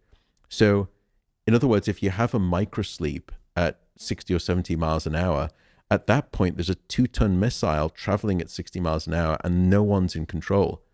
And that may be the last micro sleep that you ever have in your life. Obviously, all the other things you've mentioned would be implications, things like performance drop, sort of memory, relationships, libido would all drop off. So I wouldn't be having as much sex. You would all those things. Then midterm. So midterm, then you're going to escalate those things into more disease states. So for example, if I were to take an individual and people have done these studies, not we, but where you limit them to, let's say, 4 or 5 hours of sleep for 1 week, your levels of blood sugar are disrupted so significantly that your doctor at the end of that 1 week would classify you as being pre-diabetic. So you could almost argue that's short term, not midterm. if you're a male and I limit you to 4 or 5 hours of sleep, a healthy young male, for 1 week, I will drop your levels of testosterone to that of someone who is 10 years older than you. So I can age you by a decade just by short sleeping you for 1 week. We see equivalent impairments in female reproductive health, in estrogen, luteinizing hormone, and follicle stimulating hormone. So it's both men and women. Your blood pressure will start to creep up. Your systolic blood pressure in particular will creep up. Your heart rate in terms of its contraction rate, in other words, the speed of your heart starts to increase. The progression into obesity, diabetes, cardiovascular disease, mental health issues, anxiety, depression, suicidality, all of these things, immune compromise, infection, all of those things can be termed, will be midterm. Now, all of those things have a longer term tail to them, which is this thing called premature mortality. So using that sweet spot of 7 to 9 hours of sleep, you can argue that there's a simple truth on the basis of the data. The shorter your sleep, the shorter your life. That short sleep will predict all-cause mortality. Is that supported by data? That's supported by data, yeah. Now, there's an interesting change there, which is once you get past about 9 or 10 hours, your mortality risk doesn't just keep going down and down. It will hook back up again, as if almost too much sleep is a bad thing. And we can explain why that is the case as well, and why it's probably not quite as simple as that. But the final long-term consequence that I would say is Alzheimer's disease. The two most feared diseases in developed nations are cancer and Alzheimer's disease. Both of them have links to insufficient sleep, many of them causal.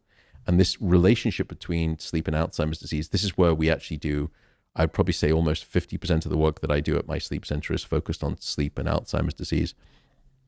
And there the data is stunning. I would say at this stage, insufficient sleep seems to be one of the most significant lifestyle factors that can develop or dictate the development of Alzheimer's disease later in life. Now, that's a lifestyle factor. There are other genetic factors, but certainly we now know that it's not just that insufficient sleep predicts a greater amount of Alzheimer's pathology in your brain. So, for example, people who on average are sleeping 6 hours or less have a far higher magnitude of beta amyloid, which is the sticky toxic protein related to Alzheimer's disease, and another protein called tau protein. These are the two protein culprits of Alzheimer's. Both of those escalate the less and less sleep that you have. Now, that's just associational. We also know, by the way, that two sleep disorders, insomnia and sleep apnea, heavy snoring, both of those are associated with a marked increased risk of your Alzheimer's disease, later in life. That's simply associational. That doesn't prove causality, but we now have the causal evidence, both in animal models and in human models. If I deprive a human being of sleep for a single night, or I even just deprive you of deep sleep for a single night, the next day we can see an immediate increase in these Alzheimer's disease-related proteins circulating in your bloodstream, circulating in what we call a cerebrospinal fluid that bathes the brain, and using special brain scans, we can even measure it within the brain itself. So these are causal manipulations. It's not associational. I manipulate this thing called sleep, and the consequence is that I manipulate your Alzheimer's disease proteins. That's correlation going to causation. Then the question is, well, mechanism. What is it about sleep when you get it that is de-escalating Alzheimer's disease risk? In other words, when you don't get it, why would it increase your Alzheimer's risk? And this was a stunning discovery made by a scientist called Macon Nedergaard at the University of Rochester here in America. And she found three things. First, studying mice and rats, she found that the brain has a cleansing system. Now, we didn't used to think that your brain had a cleansing system. Your body had one, and everyone knows what it's called. It's called the lymphatic system. We didn't think the brain had one, but she discovered that the brain has one. It's called the glymphatic system, named after these glial cells that make it up. The second thing that she discovered is that cleansing system within the brain is not always switched on in high flow volume across the 24-hour period.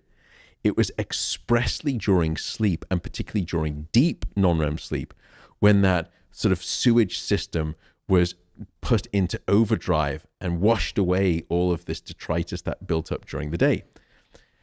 And the final thing that she discovered, and this is why it's related to Alzheimer's disease, is that 2 of the metabolic byproducts that build up during the day in our brain are beta amyloid and tau protein, the 2 bad actors in Alzheimer's disease. So in other words, what she discovered is a system of, good night, sleep clean. That sleep is a power cleanse for the brain. And if you're not getting your sleep every night, it doesn't mean that you're going to get Alzheimer's disease next week. It doesn't mean that you're going to get Alzheimer's disease, in a year's time. But night after night, once again, it's like compounding interest on a loan. And that's why we now believe through this causal mechanism that insufficient sleep is a risk factor for Alzheimer's disease. Lots of people will say to me, look, there are these individuals in society who claim that they, didn't need very much sleep, who didn't sleep a lot. Margaret Thatcher is often quoted to me about that. Ronald Reagan was apparently another short sleeper. I don't think it's coincidental that both Thatcher and Reagan went on to die of the unfortunate disease of Alzheimer's. I'm sold. Sleep is important. I get it. I'm sold. My question is, what are the things that in the modern society are standing in the way of sleep? We've touched on some of them loosely, but some of the big obvious things, the things that you would suggest doing, very actionable things we could do straight away to improve our chances of having that healthy, deep sleep that we need to be optimal in every regard of our health and performance. There's probably, I think, 5 standard tips, what we call sort of sleep hygiene that you can do. And then I'll come on to maybe just some unconventional tips that we've sort of touched on. And we've spoken about many of these. The first thing I would recommend people to do, and this is why when some people say, oh, what about this new sleep supplement? Or, it's 40 quid for this bottle of these new sleep natural medications. I'm going to give it a try. I would say, try these tried and true things first before you spend your money on supplements. The first thing is regularity. Go to bed at the same time and wake up at the same time, no matter whether it's the weekday or the weekend. Your brain expects regularity. It thrives best under conditions of regularity. When you give it regularity, you can improve the quantity and the quantity of your sleep. The second thing is get some darkness at night. As I said, we don't get enough darkness in the modern world. And so the trick I would offer, and I don't use it, I don't like the word hack, but the sort of suggestion would be, in the last hour before bed, try this experiment for everyone listening for the next week. Dim down half of the lights or switch off half of the lights or even 3/4 of the lights in your home in the last hour before bed. All of the lights in every room? In all of the rooms. Switch off almost all of the light. Now, I'm not suggesting be unsafe and walk around in the darkness in the last hour. That's not what I'm saying. Just dim down, switch off half of the lights. You will be surprised at how sleepy that darkness will make you feel. And it's also an incredible behavioral trigger to signal to your brain that it is time for sleep, that darkness is around me. That's the second tip, is darkness. The third tip is temperature. Most people sleep in an ambient bedroom temperature that is too high. And you need to aim for a bedroom temperature of about 18.5 degrees Celsius, around about 65 to 68 degrees Fahrenheit, if I'm probably butchering the mathematics there on that. But you need to get cool. Now, you can wear thick socks, you can have a hot water bottle, that's fine. But the ambient needs to be cold, because you need to drop your core body temperature and your brain temperature by about 1 degree Celsius to fall asleep and stay asleep. And it's the reason that you will always find it easier to fall asleep in a room that's too cold than too hot. So make your bedroom cold, make it dark like a cave.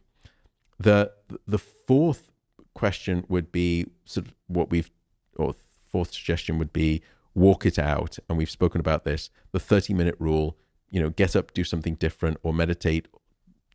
Don't lie in bed awake for too long. Then the final 2 things we've spoken about, we've spoken about caffeine. We haven't spoken about alcohol, but let me just say as the kind of headline of it, Alcohol is not a sleep aid. Many people use it as a sleep aid. It is not your friend. Alcohol, again, is a sedative, so it knocks you out. The second is that it fragments your sleep. So you wake up, your sleep is littered with all of these small awakenings. Most of them you don't remember because they're too brief, but it makes for miserable, lousy quality sleep. And the final thing is that alcohol is very good at blocking your REM sleep or your dream sleep, which we know is critical for many other functions as well. So alcohol's not your friend. That's the sort of the final tip. Again, just if you're with friends, have a glass of red wine. Just know, okay, my sleep's not going to be great. No, thank you, Matt. And, nice yeah, okay, that's right. And I'm joking. I'm not. Yeah, I'm joking.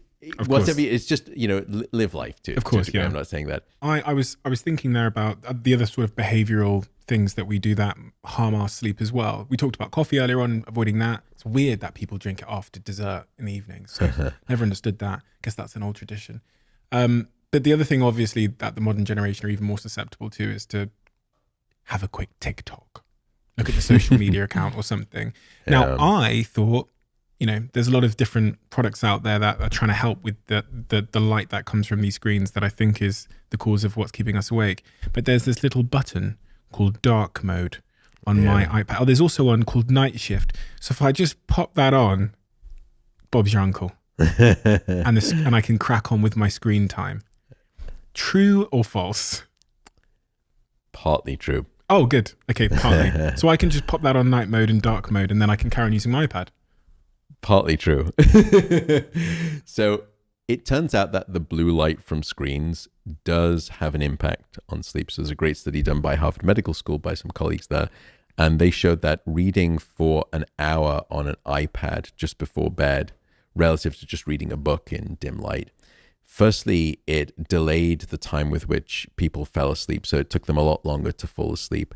Second, it reduced the total amount of sleep that they had. Third, it decreased a sleep-related hormone called melatonin. It delayed the release of that melatonin, and it reduced the amount of melatonin. And finally, it reduced the amount of rapid eye movement sleep.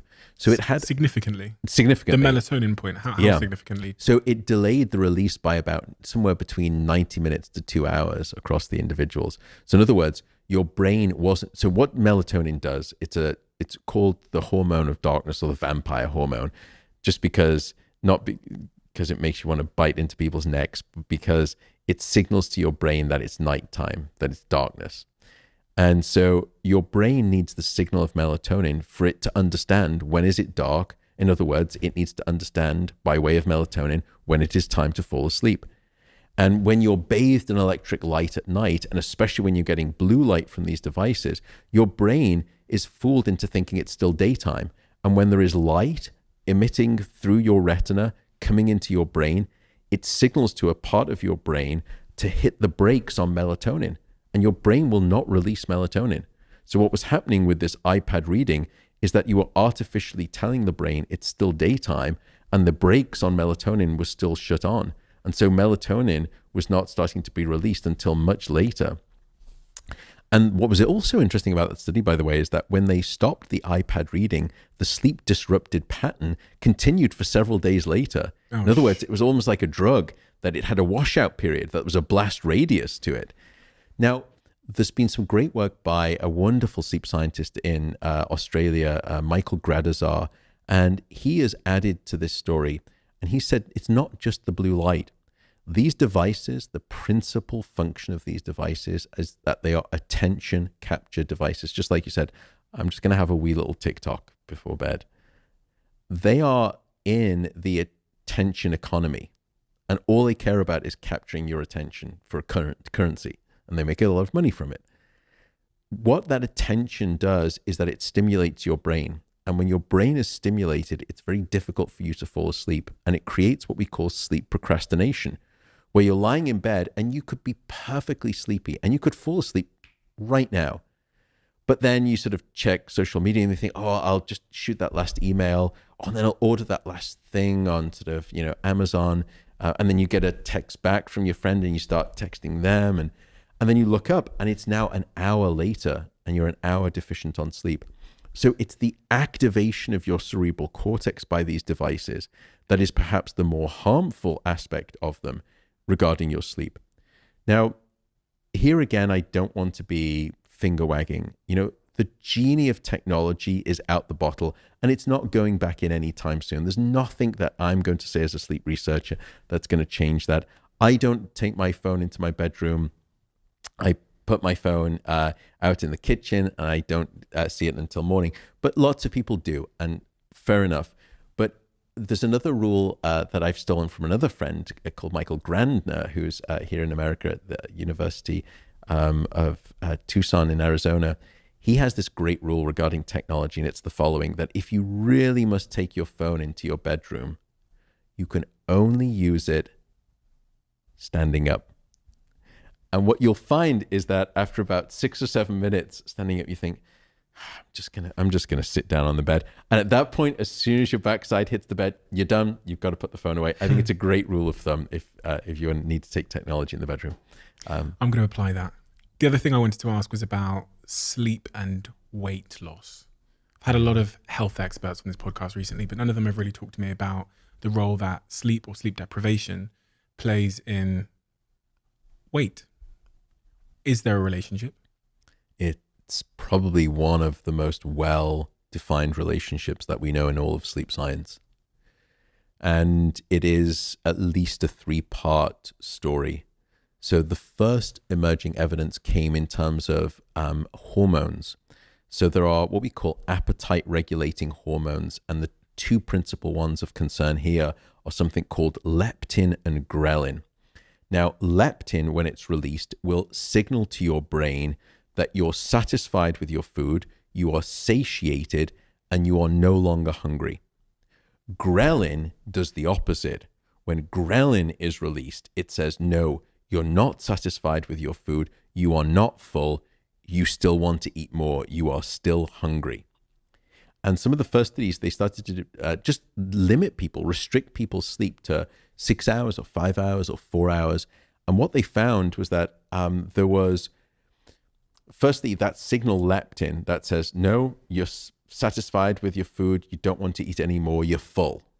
That signal of fullness, satiation, was decreased by 18%. If that wasn't bad enough, ghrelin, which is the hunger hormone, that leapt up by 28%. Overall hunger levels rose by about 26%. So firstly, it's almost like double jeopardy, that you are getting punished twice for the same crime of not sleeping enough. Once by losing the signal of, I'm full, I don't want to eat anymore. And once again for the, no, I'm much more hungry and I'm just going to overeat, which is ghrelin. So what that produces is a profile of increased eating. So on average, underslept individuals started to eat in those studies about 300 to 400 extra calories at each sitting by way of insufficient sleep. Then what they discovered is that it's not just that you want to eat more, it's what it is that you have a craving for when you are underslept. And this is the problem. What they found is that when you are underslept, you eat more of everything, but you especially eat more of these heavy-hitting, stodgy carbohydrates: bread, pasta, pizza. The next thing that you started to eat, have a preference for, was simple sugary foods, sweets and chocolate. And then finally, you started to crave very salty food, and high sodium food intake will increase your blood pressure. So that was the first of the 3 mechanisms. Then we did a study where we said, perhaps it's not just the circulating hormones in the body. The brain is the ultimate arbiter of your food decisions. So what's going on in the brain? So we took a group of perfectly healthy individuals and we put them through the experiment twice.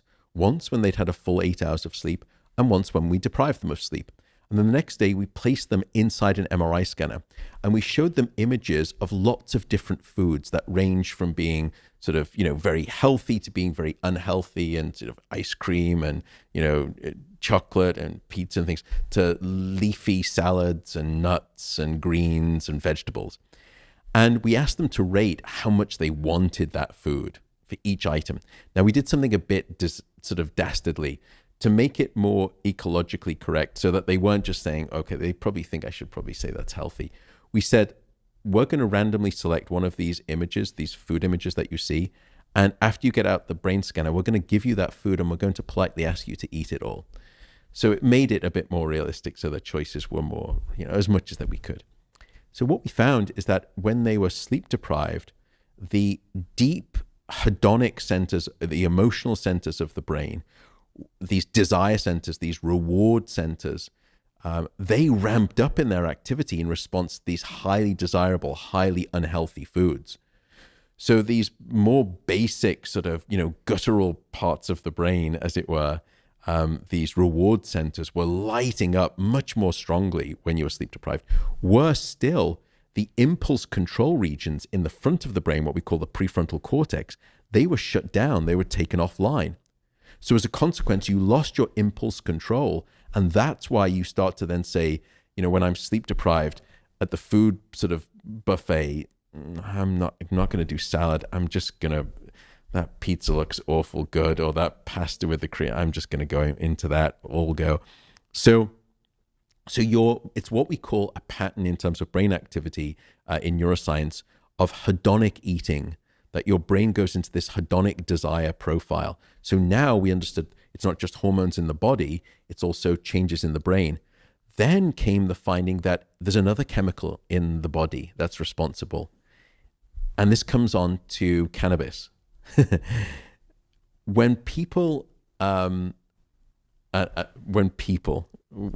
you may know have smoked cannabis, they'll often say, I get viciously hungry. I get the munchies. I get really hungry. That's no coincidence, because cannabis will stimulate appetite. Now, we all have naturally occurring cannabis compounds in our brain and our bodies. They are called endocannabinoids.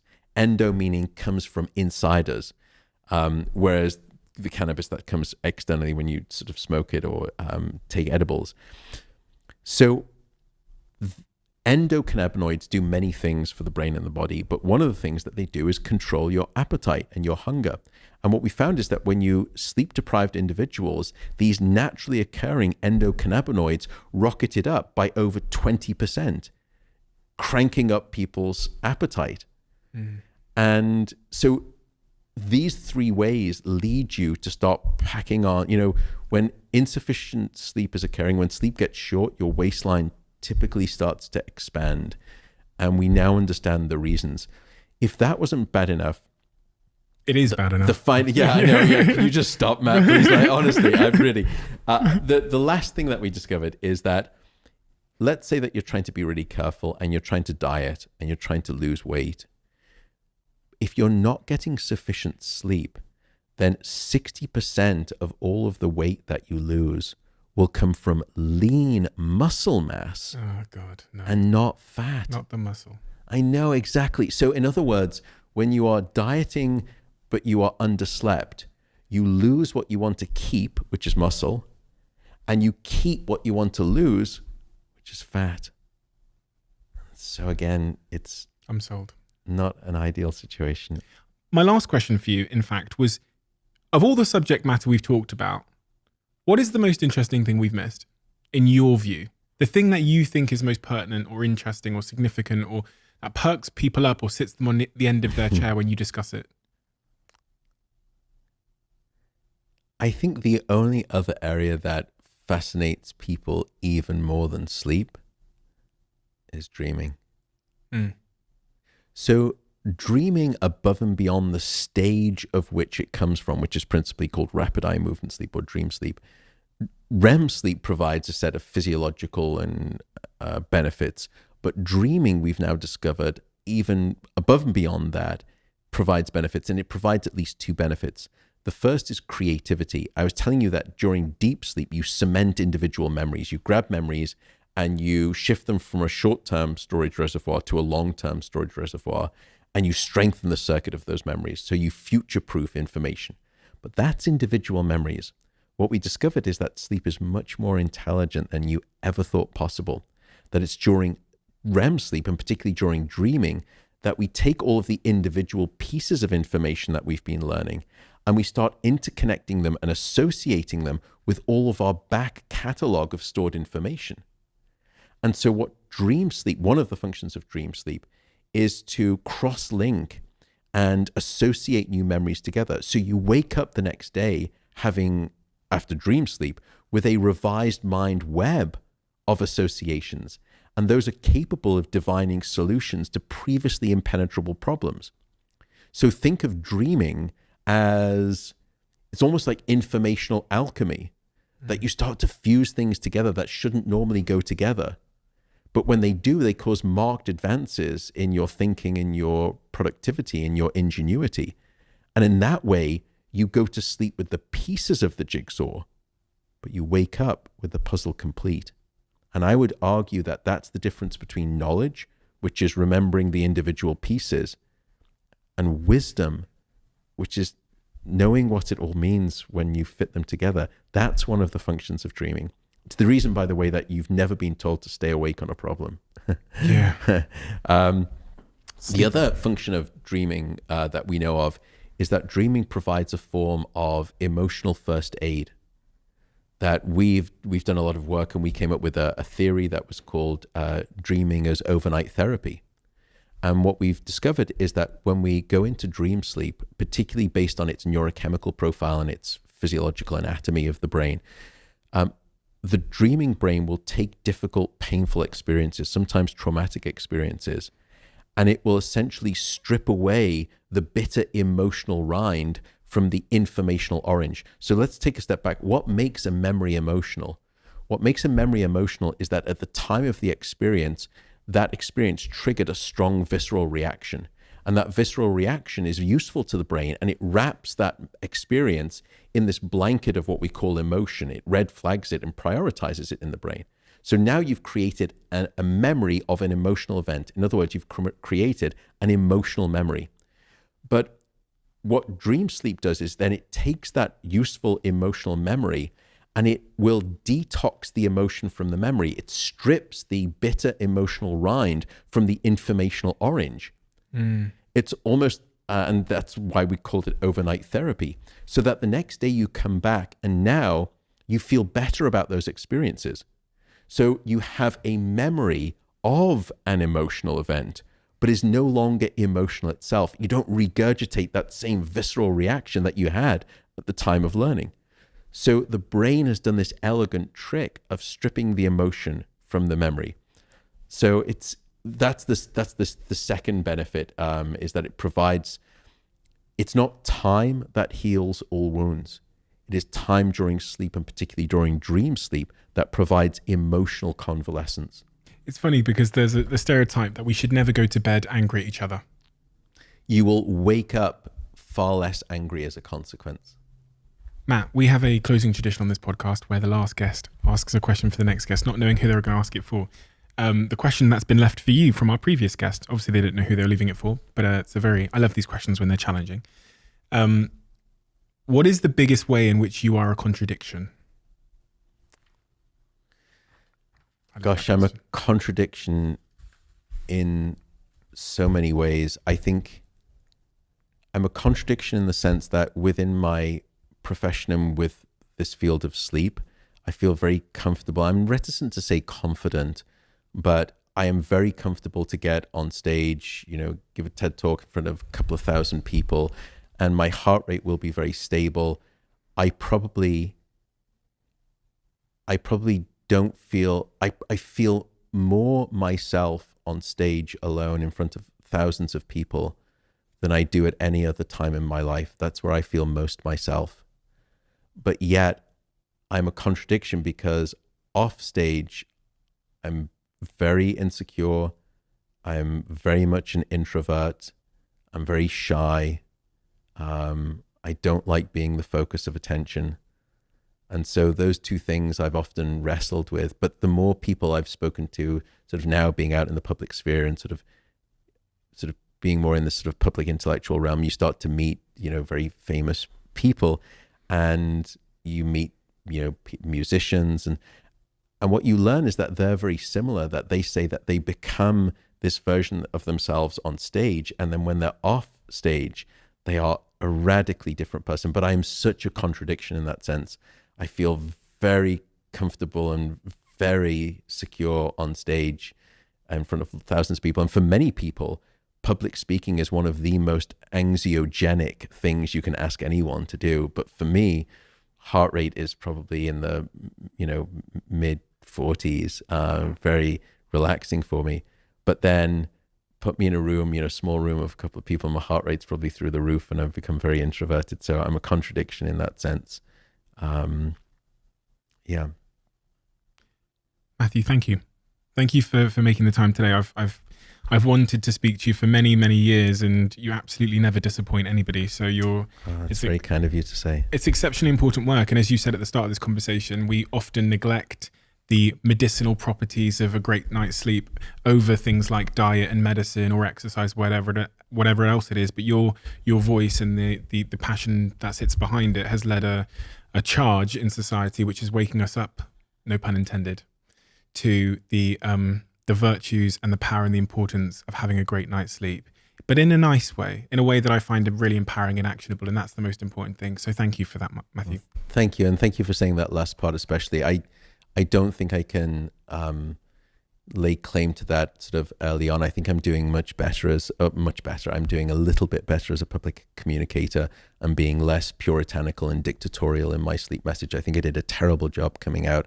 I'm learning and I'm being more sensitive, but I'm always lovely to hear feedback from folks about what I'm not doing well, because I would love to do this better and better if I can. But thank you for saying those kind words. And thank you again for having me on, giving me this opportunity to speak. I now will anoint you as a sleep ambassador from this point forward. So thank you so much again, Stephen.